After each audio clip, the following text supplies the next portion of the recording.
የኢትዮ ሶማሌ ጦርነት ተብሎ የሚታወቀው የኦጋዴን ጦርነት ከሶማሌ ዲሞክራቲክ ሪፐብሊክ ጋር በ1969 ዓመተ ምህረት ተጀምሮ የካቲት 26 1970 ዓመተ ምህረት የተጠናቀቀ ታላቅ ጦርነት ነው።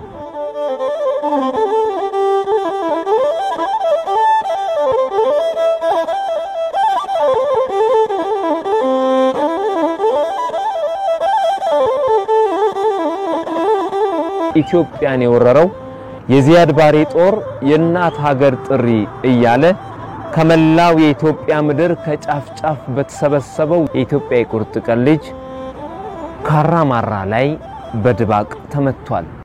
በዮዴ ከራቴ በፊት ለኢትዮጵያ እናቴ ይነው ምኞቴ በዮዴ ከራቴ በፊት ለኢትዮጵያ እናቴ ረጅሙ ጉዞ እንቱራውቄ ተነድቻለሁ ፍቄን አፍቄ መብትነጣነት እስኪሆናቻ ተነድቻለሁ ለድል ዘመቻ ልሙት ልተዋ ደስ ወድቄ ለአሜሪክም እኔ ወድቄ ይነው ምኞቴ በዮቴ ከራቴ በፊት ለኢትዮጵያ።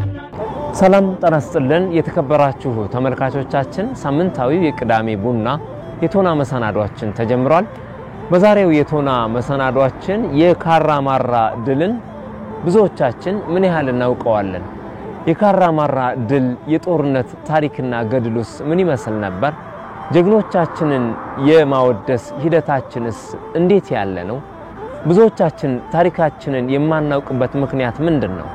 ታሪካችንን ባለማወቃችን ተጠያቂው ማን ነው ስንል አንድ መሰናዶ አዘጋጅተናል። መሰናዶውን እንድትከታተሉ አብራችሁን እንድትቆዩ የአክብሮት ግብዣችን ነው። ሰለሞን አሰፌ ዝግጅቱን አሰናዳው። አብራችሁን ቆዩ። ጥሩ ጊዜ ይሁንላችሁ።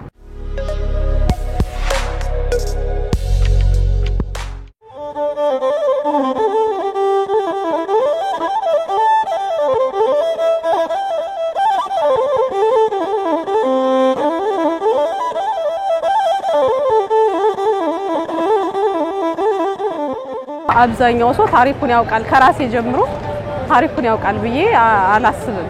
ብናቅ እንኳን በጣም ትንሿን ነው ቆርጠን በጣም ትንሿን ነው እንጂ እንደዚህ በጣም ጉልህና በቃ አብዛኛው ሰው ሊያውቃቸው የሚችሉት ነው እንጂ ዲቴል በጣም የሀገራችንን ወይም የኢትዮጵያ ምክንያቱም ባለ ታሪኮች ነን። እንግዲህ እንደሚባለው ባለ ታሪኮች ነን፣ ብዙ ታሪክ ያለንን በጀግንነት በለው በእያንዳንዱ ነገር በጣም ብዙ ታለንት ያለን ብዙ አይነት ተሰጦ ያለው ትውልድ ነው። ግን ያን ያህል ወደ ኋላ ያለውን ታሪክ በብዙ መልኩ ተሰርቀናል። በቃ ፍላጎት ማጣቱም እንዳለው ነው። ብዙዎቻችን ባሉ ነው የምንኖረው። ባሉ ያውቀነው ሳይሆን እንዲህ ነው አሉ እንደዚህ ነው አሉ ነው እንጂ ዲፕሊ ገብተን ብዙ ታሪካችን እናውቃለን ብዬ አላስብም። ለምሳሌ ከቤተሰብ ይጀምራል። ቤተሰብ ታሪክን ለልጆች እያሳወቀ ሲመጣ ወይም ደግሞ ከአስተማሪዎች ትምህርት ቤት ላይ አስተማሪዎች ሲያስተምሩ ታሪክን እንዴት ነው ዲፕሊ ለተማሪዎች እያሳወቁ መምጣት ያለባቸው። ልጆች የሀገራቸውን ታሪክ እያወቁ የሚመጡበት መንገድ ከቤተሰብ ጀምሮ ስመዝነው እናውቃለን ብዬ አላስብም። አናውቅ ማለት ይችላል። በቃ ታሪካችን አውቀን አይደለም የምንኖረው፣ እንዲሁ ነው ዝም ብሎ በቃ። እኛ ኢትዮጵያውያን ታሪክን የማወቅ ባህላችን በጣም ደካማ ነው። ይሄም ያው በታሪክ ብዙ ጊዜ ባስተምሮች የተፈጠረብን ጫና ነው ብዬ መውሰድ ይችላል። ለምን ታሪኩን እንዳናውቅ የአባቶቻችን ታሪክ እንዳናቅ የተሰራብን ነው የሚመስለው። ታሪኮች በተለይ ጥሩ ገጽታዎች እየጠፉ ወዳልሆነ የዌስተር የሌሎቹን እንድንወስድ እየተደረገበት ያለ ሁኔታ ነው ያለው። አብዛኞቹ ሚዲያዎች ከኢትዮጵያ ባህል የኢትዮጵያውያንን የሰሩትን ስራ የሚያሳዩ ብዙ ሚዲያዎች መስፋፋት ሲገባቸው አብዛኛው ትውልድ እኛን ጨምሮ ከኛ ባህል ጋር ከኛ ጋር የኛን ያባቶቻችን ስራ የማያንጸባርቅ እኛን የማያጀግን እንትኖች ላይ ነው ተጠምደን ምንውለው። በዛ ምክንያት ኢትዮጵያ በጎ ገጽታ ያባቶቻችን ታሪክ እየጠፋበት ያለው ሁኔታ እየተረሳበት ያለው ሁኔታ አለ። ታሪክን ብዙዎቻችን በትምህርት ቤት ደረጃ ያው በተወሰነ ካልሆነ በስተቀር የማወቅ እድሉ ብዙም የለም። ያ ደግሞ ያው መንግስት ከሚሰጠው ትኩረት አንፃር ሊሆን ይችላል። በትምህርት ቤቶች በካሪኩለም ደረጃ በስፋት ተቀርጾ ካለ መስጠት አንፃር ሊሆን ይችላል። ስለዚህ ክፍተት አለ፣ ትልቅ ክፍተት አለ። ይሄ ክፍተት ደግሞ ያው አሁንም እንደምናየው ዋጋ እያስከፈለን ያለበት ሁኔታ አለ። ስለዚህ ማህበረሰቡ ታሪክን የማወቅ በጣም ዝቅተኛ ነው። ምክንያቱም አብዛኛው የኢትዮጵያ ሕዝብ ያው ያልተማረም እንደመሆኑ መጠን ስለዚህ በሚዲያዎች በሌላውም ያው ታሪክን እንዲያውቅ የሚሰራበት እንትን ዝቅተኛ ነው። ስለዚህ ማህበረሰባችን በታሪክ ያለው ወይም ታሪክን ለማወቅ ያለው ግንዛቤ ማናሳ ነው። አብዛኛው የኢትዮጵያ ሕዝብ ታሪኩን ያውቃል ብዬ አላስብም። ምክንያቱም ብዙ የሚጎሉ ነገሮች አሉ፣ ያልተሰሩ ነገሮች አሉ።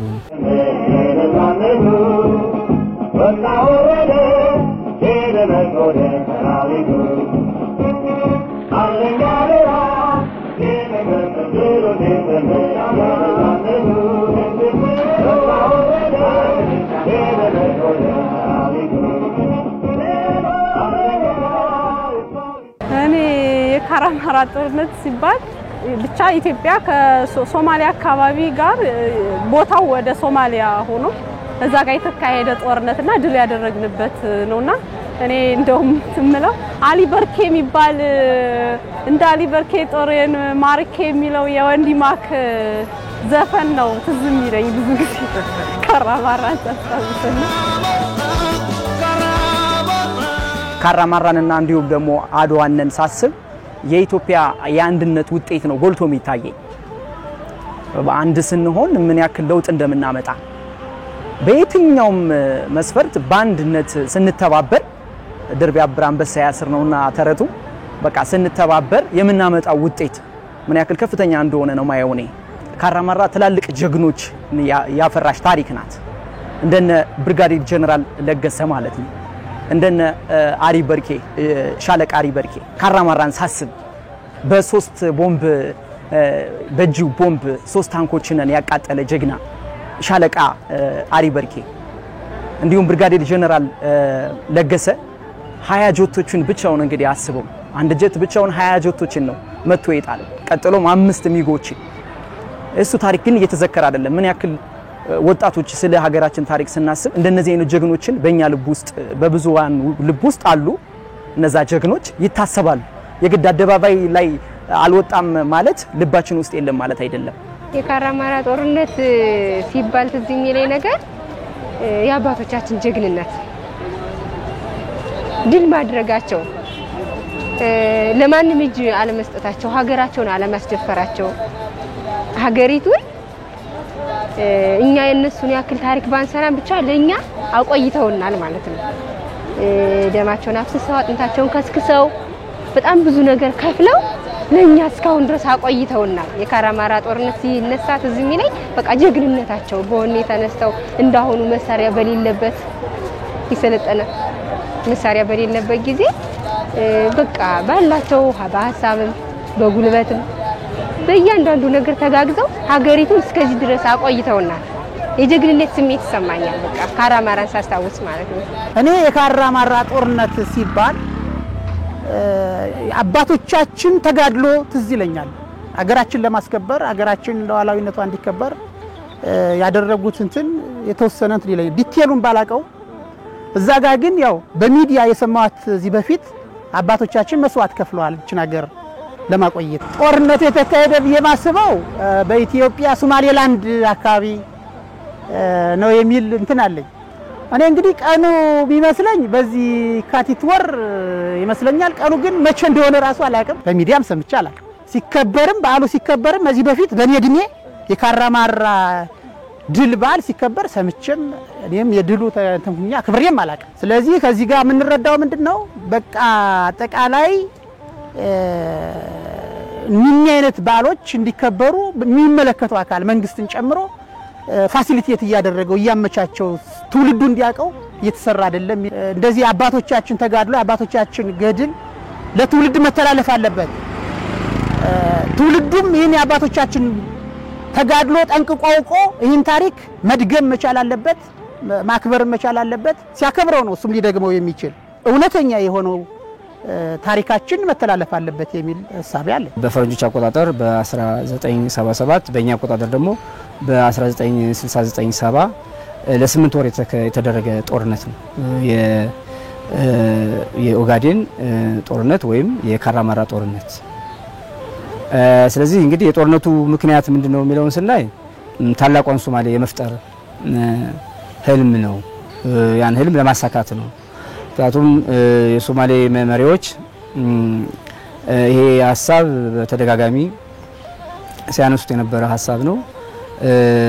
ሶማሌዎች የሚኖሩበትን አካባቢ በሙሉ አንድ በማድረግ ታላቋን ሶማሌ እንፈጥራለን በሚል ያው እንቅስቃሴ አድርገው በተለይ ሳድ ባሬ ጀነራል ሳድ ባሬ ስልጣን ከያዘ በኋላ ያው ኦጋዴን የሚባለውን አካባቢ ለመያዝ ያው ጦርነት ከፍቷል።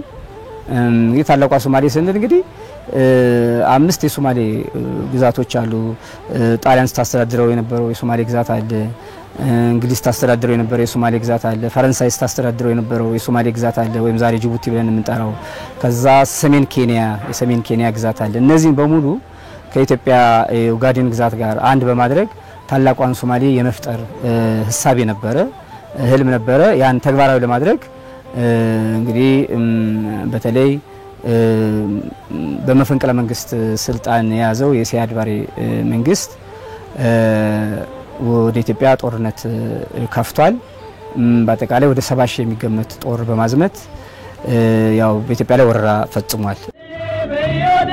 ከራቴ በፊት ለኢትዮጵያ እናቴ ይነው ምኞቴ በዮቴ ከራቴ በፊት ለኢትዮጵያ እናቴ ረጅሙ ጉዞ ጥንቱን አውቄ ተነስቻለሁ ፍቄን አጥብቄ መብት ነፃነት እስኪሆን አቻ ተነስቻለሁ ለድል ዘመቻ ልሙት ልተዋ ደስ ወድቄ ለሀገሬ ክብር እኔ ወድቄ ይነው ምኞቴ በዮቴ ከራቴ በፊት ለኢትዮጵያ። የተከበራችሁ ተመልካቾቻችን የኢትዮ ሶማሌ የኦጋዴን ጦርነት የካራማራ ድልን አስመልክተን ያዘጋጀነው መሰናዶ ነው ወደናንተ እያደረስን ያለነው። አብራችሁን ስላላችሁ እየተከታተላችሁን ስለሆነ እጅግ እናመሰግናለን። አሁንም አብራችሁን ቆዩ። ሰለሞን አሰፌ መሰናዶውን አዘጋጅቼ ወደናንተ እያደረስኩ ነው። በድጋሜ አብረን እንቆይ።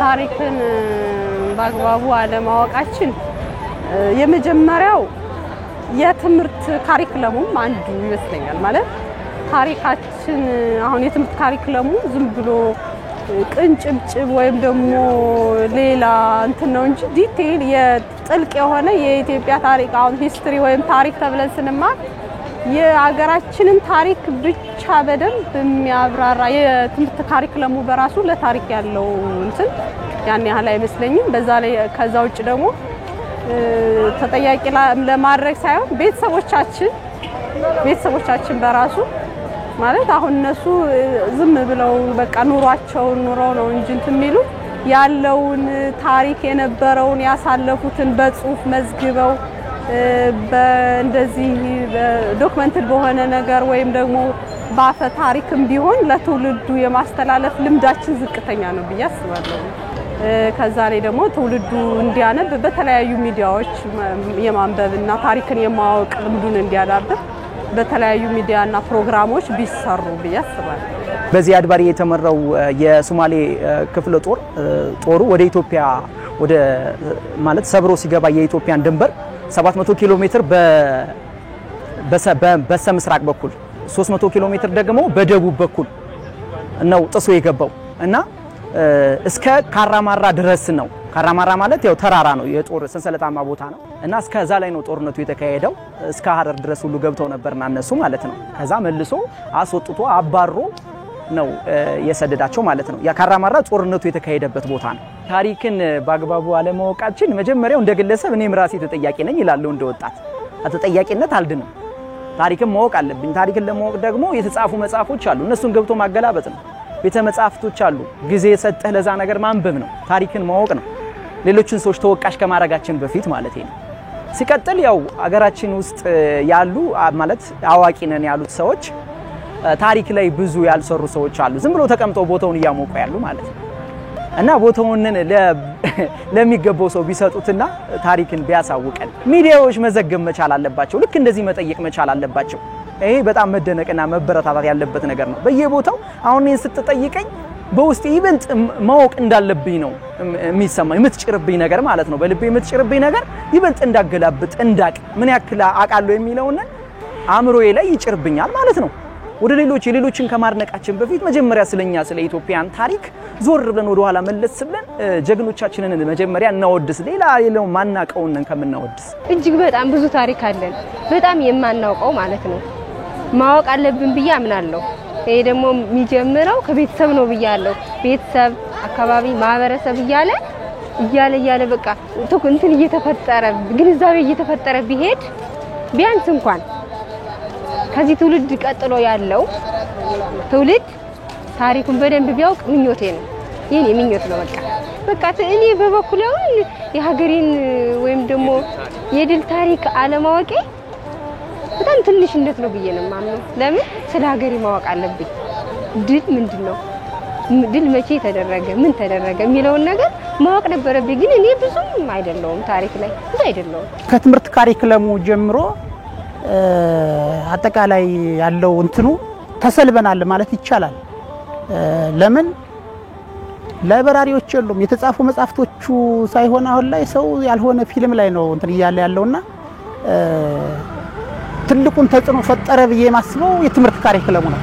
ከትውልዱ ከታች ጀምሮ ከኬጂ ጀምሮ ታሪኮቻችን ያወቅንበት የምንድበት የአሰራር ስርዓት ፕላትፎርም ቢዘረጋ ወደ ነበርንበት ከፍታ መመለስ እንችላለን የሚል ሐሳብ አለ። ጦርነቱ በአጠቃላይ እንግዲህ ገጽታው ምን ይመስላል ስንል ጦርነቱ እንደተጀመረ አካባቢ የሲያድ ባሬ መንግስት ሰፊውን የኢትዮጵያ በተለይ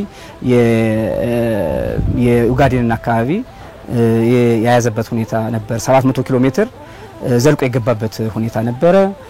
ኢትዮጵያ ደግሞ በዛን ጊዜ በውስጥ በውጭ ችግሮች የተወጠረችበት ጊዜ ነበር። መንግስት ያልተረጋጋበት ጊዜ ነበር።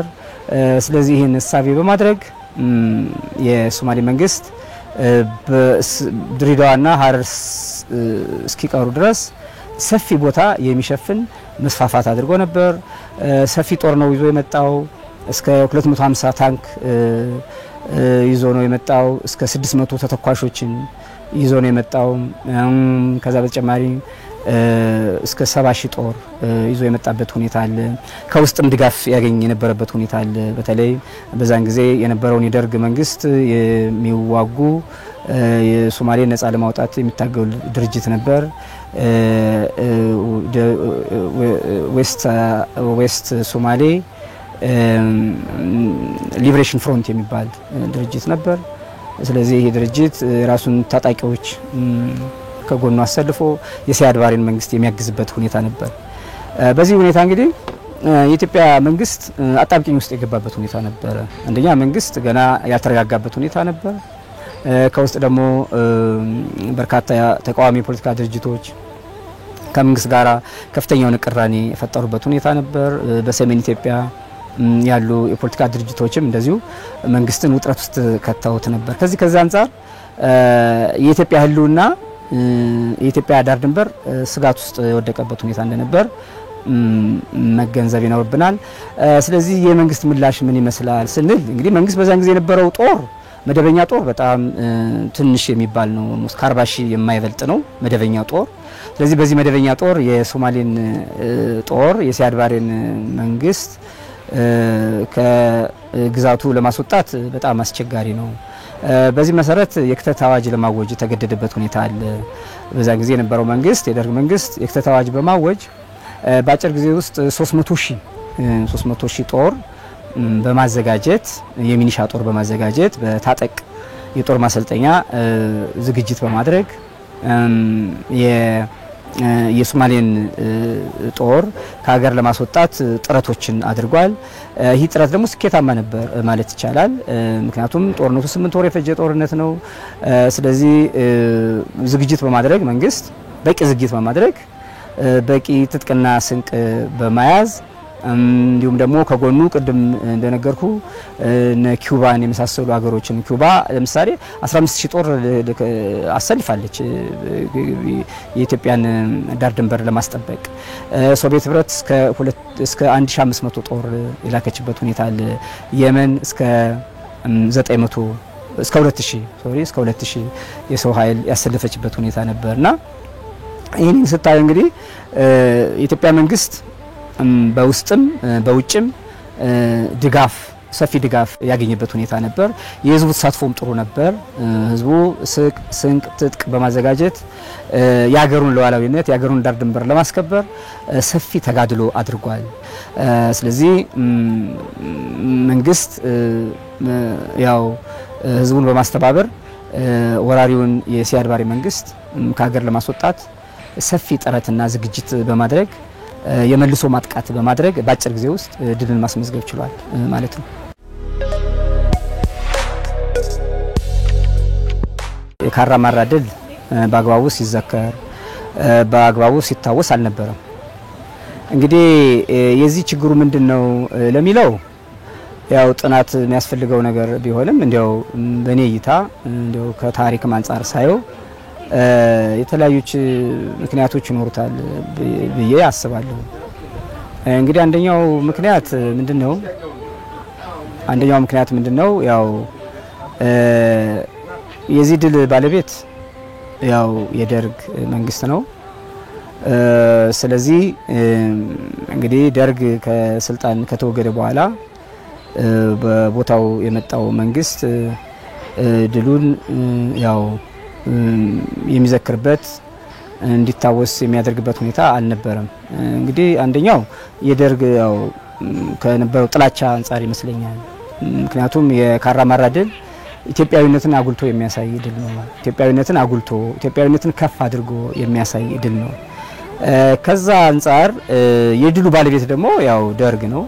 ያው በህዝቡ ይህን ነገር እንዲያስታውስ ባለመፈለጉ ይመስለኛል። ይህን ነገር እንዲያስታውስ የተፈለገ አይመስለኝም። ከዛ አንፃር ነው ብዬ ነው ማስበው። እንግዲህ አንዱ ምክንያት እሱ ነው። ሁለተኛው ምክንያት ደግሞ ያው በትምህርት ቤቶች አካባቢ አዌርነስ ባለመፈጠሩ ምክንያት ህዝቡም የድሉ ባለቤት ነኝ ብሎ የመውሰድ ችግር ያለ ይመስለኛል።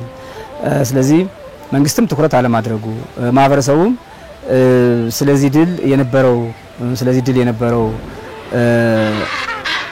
ትውስታ የደበዘዘ በመሆኑ ይመስለኛል። ስለዚህ እነዚህ ነገሮች ያው ለፉት 40-30 ዓመታት ድሉን በአግባቡ እንዳንዘክር ድሉን በአግባቡ እንዳናስብ አድርገዋል ብዬ ወስዳለሁ። ይሄ ድል እንግዲህ በተለያዩ በሚዲያዎች በኪነ ጥበብ ስራዎች ላይ ብዙ ጊዜ ጎልቶ አልታየም። አሁን ትልቁ ችግር እሱ ነው። ስለዚህ ከኢትዮጵያውያን እይታ ውጭ ነው ማለት ይቻላል። የኪነ ጥበብ ሰዎችም በዚህ ላይ ብዙ የሰሩት ነገር የለም። የሚዲያ ሰዎችም ባለፉት 30 እና ከዛ በላይ ዓመታት በዚህ እንትን ላይ የሰሩት ነገር የለም። በካራማራ ድል ላይ የሰሩት ነገር የለም። ስለዚህ ኦልሞስት ማህበረሰቡ ስለዚህ የሚያውቀው ነገር የለም፣ የሚረዳው ነገር የለም። ከዛ አንፃር ነው ብያ ያለው መንግስት የሚሰጠው ትኩረት አናሳ ነው። ምክንያቱም ከዚህ በፊት ሲሰራ የነበረው በአብዛኛው የብሔርተኝነትን ስሜት የዘረኝነትን ስሜት ነበር ሲንጸባረቅ የነበረው እንጂ ኢትዮጵያዊነትን የሚያጎላ ኢትዮጵያዊነትን የሚሰብክ ነገር አልነበረም። ያ ይመስለኛል እንግዲህ ድሉ እንዳይዘከር ድሉ ትውስታ ውስጥ እንዳይገባ ያደረገው ነገር ያ ይመስለኛል ብዬ ነው ማስበው። ታሪካችንን በተለይ እንደ ካራማራ የመሰሉ ታሪካዊ ድሎቻችን እንድናውቅ እንድንረዳ መሰራት ያለባቸው ስራዎች መኖር አለባቸው ብዬ አስባለሁ። አንደኛ ልጆቻችን ከልጅነታቸው ጀምሮ በትምህርት ካሪክለም ውስጥ ተቀርጾ ተማሪዎች ከታች ክፍል ጀምሮ እስከ ላይ ክፍል ድረስ እንዲማሩ እንዲያውቁት ማድረግ ተገቢነት አለው። መንግስት ትኩረት አድርጎ ያው በየአመቱ በየጊዜው እንዲዘከር እንዲታወስ ማድረግ ይሄም አንድ ትልቅ ነገር ነው። የካራማራን ድል የካራማራን ጦርነት መዘከር አለበት፣ ማስታወስ አለበት። ይሄ አንድ ትልቅ ነገር ነው። ስለዚህ ኢትዮጵያዊነትን አጉልቶ የሚያሳይ ነገር ነው። ኢትዮጵያዊነትን ከፍ የሚያደርግ ነገር ነው። ስለዚህ ለዚህ ትኩረት መደረግ አለበት ብዬ አስባለሁ። ሚዲያም የበኩሉን ድርሻ ማበርከት አለበት። እንደዛ አይነት እድሎችን ማህበረሰቡ እንዲያውቅ እንዲገነዘብ ያው ስራዎች መሰራት አለባቸው ብዬ አስባለሁ።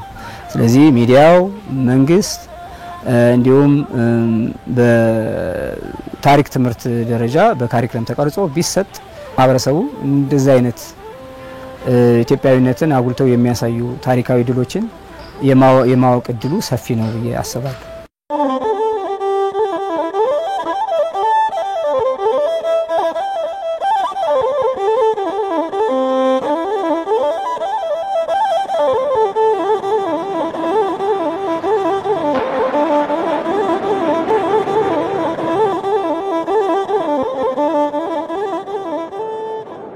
የተከበራችሁ ተመልካቾቻችን የኢትዮ ሶማሌ የኦጋዴን ጦርነት የካራማራ ድልን አስመልክተን ያዘጋጀነው የቶና መሰናዶ የተከታተላችሁትን ይመስል ነበር።